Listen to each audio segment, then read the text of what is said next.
Nagbunyi ang Katden at solid fans ni Katrin ang masilayan nila ang aktres sa Vancouver International Airport nitong Miyerkules ng alas 3 ng madaling araw sa Canada, Miyerkules ng gabi sa Pilipinas.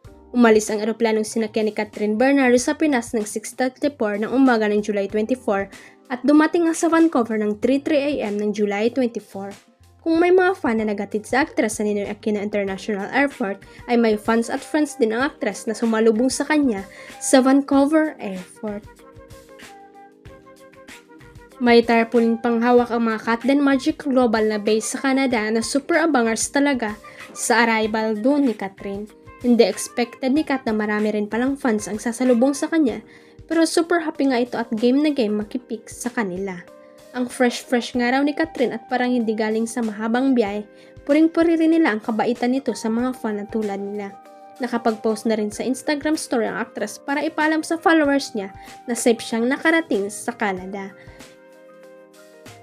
Sa July 27 ang alis ni Allen sa Pilipinas para samahan ang kanyang leading lady sa principal photographer ng HLA sa Canada.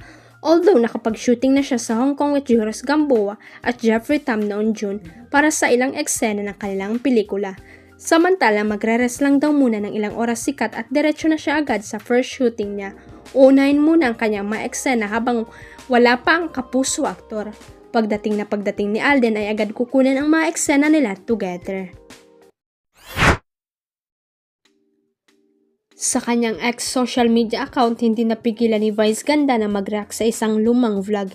Ito ay may kaugnayan sa isang viral video kung saan naglaro ng pipilahan o di pipilahan challenge si Maris Racal kasama sina Jai Agpangan at Kyo Kiano.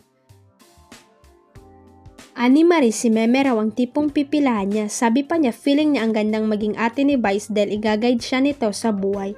Dagdag pa niya marami rin daw siyang wisdom na matututunan sa It's Showtime host at unkabogable star. Bukod dito, puring-puri rin niya si Meme sa iba pa nitong mga katangian. Tinawag din niyang may edad na Beke ang komedyan. Nirepost naman ni Vice ang naturang clip sa ex. Reaksyon niya, "Hoy, talaga ba at Miss Racal? May edad na ba na Becky? Talaga lang ha?" Umani naman ng samut-saring komento sa netizen ang kanyang reaksyon. May mga natuwa at meron din namang tinudyo pa ang komedyante sa pagiging patula. Irit pa ng iba na imbudo raw si Meme sa pagtawag sa kanya ng gurang ni Maris, although no pun intended naman ito para sa actress.